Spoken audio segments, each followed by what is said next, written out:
Chapitre 5. Comment obtenir des résultats pour Dieu. Vous connaissez la valeur de la prière. Elle est précieuse au-delà de toute compréhension. Ne la négligez jamais. Jamais. Sir Thomas Buxton. La prière est la première chose, la seconde et la troisième chose nécessaire à un serviteur de Dieu. C'est pourquoi, mon cher frère, prie, prie, prie. Edward Payson. Dans la vie du prédicateur, dans ses études, dans ses discours, l'esprit de soupir de Romains 8 doit être la force omniprésente qui imprègne tout, la teinture qui s'imprime partout. Elle ne doit pas jouer le second rôle, pas plus qu'être une couche superficielle. C'est au témoin fidèle qu'est donné le privilège d'être avec son Seigneur toute la nuit en prière, afin d'être préparé à l'intercession désintéressée. Il a comme charge primordiale de regarder à son maître. Jésus, bien avant qu'il ne fît jour, se leva, sortit et s'en alla dans un lieu solitaire, et là il pria. La première étude du serviteur devrait être celle de posséder un lieu intime, un Béthel, un autel, une vision et une échelle. Genèse 28. Afin que chacune de ses pensées puisse monter vers le ciel avant de se porter vers l'humanité. Afin que chaque partie de sa conversation ait reçu le souffle des cieux et le sérieux indispensable, parce que Dieu était dans la préparation. De même que la locomotive ne se met jamais en mouvement jusqu'à ce que le feu y soit allumé, ainsi en est-il de nos paroles. Avec toute leur préparation, leur perfection et leur polie, elles sont arrêtées nettes en ce qui concerne les résultats spirituels lorsque manque le feu d'en haut. La composition, la finesse et la force de la parole ne sont pas plus que du rebut, jusqu'à ce que le puissant courant de l'esprit de prière soit en elle, au travers d'elle et derrière elle. Le disciple doit, par la prière, faire entrer Dieu en action envers les gens, avant de pouvoir influencer les gens vers Dieu par ses paroles. Il doit avoir eu audience et plein accès auprès de Dieu avant de le pouvoir auprès du peuple. Il est nécessaire de dire et redire que la prière, en tant que simple habitude ou action de la routine ou de la profession, est une chose morte et pourrie. Une telle prière n'a aucune ressemblance avec celle pour laquelle nous plaidons.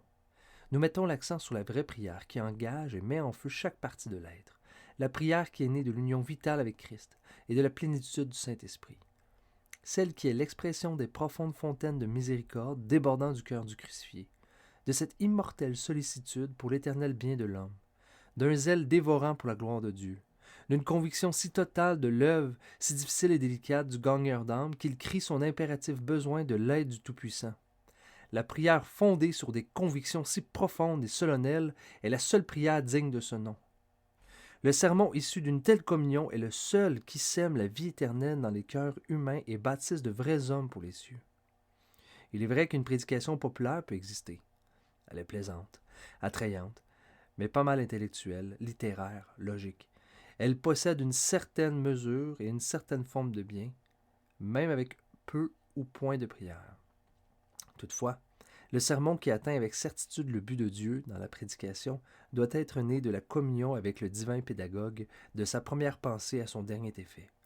Il doit être accompagné, aidé dans sa germination et gardé en pleine force dans les cœurs des auditeurs par les prières du serviteur bien longtemps encore après que l'occasion lui a été donnée de parler. Nous pouvons excuser de bien des manières la pauvreté spirituelle de notre message, mais la véritable cause se trouve dans le manque de prières ferventes pour que la présence et la puissance du Saint-Esprit puissent se manifester.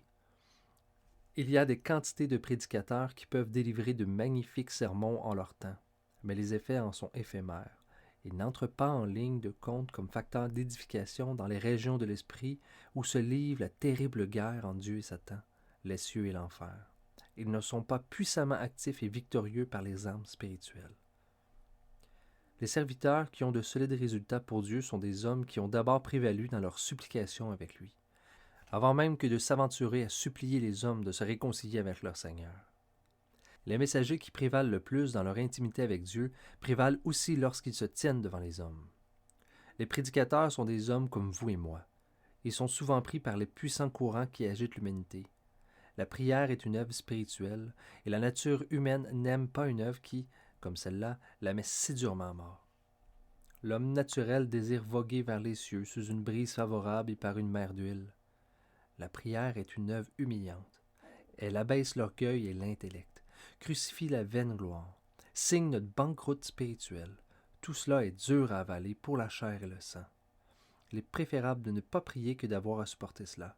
Ainsi, nous en arrivons à l'un des mots les plus criants de ces derniers temps, et peut-être même de tous les temps, peu ou pas de prière.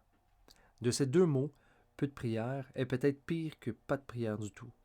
Peu de prière est une sorte de feinte, un somnifère pour la conscience, une farce et une illusion. Le peu d'estime que nous accordons à l'onction divine se voit dans le peu de temps que nous donnons à la recherche de la face de Dieu. Pour la plupart des témoins de Jésus-Christ, cela compte peu dans la somme des occupations journalières. Il n'est pas rare de ne trouver le chrétien en prière qu'auprès de son lit. Combien faible, vaine et piètre est une telle intercession comparée avec le temps et l'énergie qui ont consacré les saints hommes d'autrefois! Combien pauvre et misérable est notre insignifiante oraison enfantine devant les saintes habitudes des vrais hommes de Dieu de tous les âges! À ceux qui ont fait de la prière leur principal travail et qui ont passé le temps en accord avec la haute estime en laquelle ils la tiennent, Dieu a confié sans conteste les clés de son royaume. C'est par eux qu'il accomplit ses merveilles spirituelles dans ce monde. L'agonie dans la prière est le signe et le sceau des grands conducteurs spirituels. Elle est les prémices des forces conquérantes dont les résultats, de par Dieu, couronneront leur labeur. Aux témoins de Christ, il est ordonné de prier aussi bien que de parler. Sa mission est incomplète s'il n'accomplit pas les deux choses aussi sérieusement l'une que l'autre. L'ambassadeur peut parler avec toute l'éloquence des hommes et des anges, mais jusqu'à ce qu'il puisse intercéder avec une foi qui enrôle tout le ciel de son côté, son message sera comme un airain qui résonne ou une cymbale qui retentit, en ce qui concerne son utilisation par Dieu à des fins de salut et d'éternité.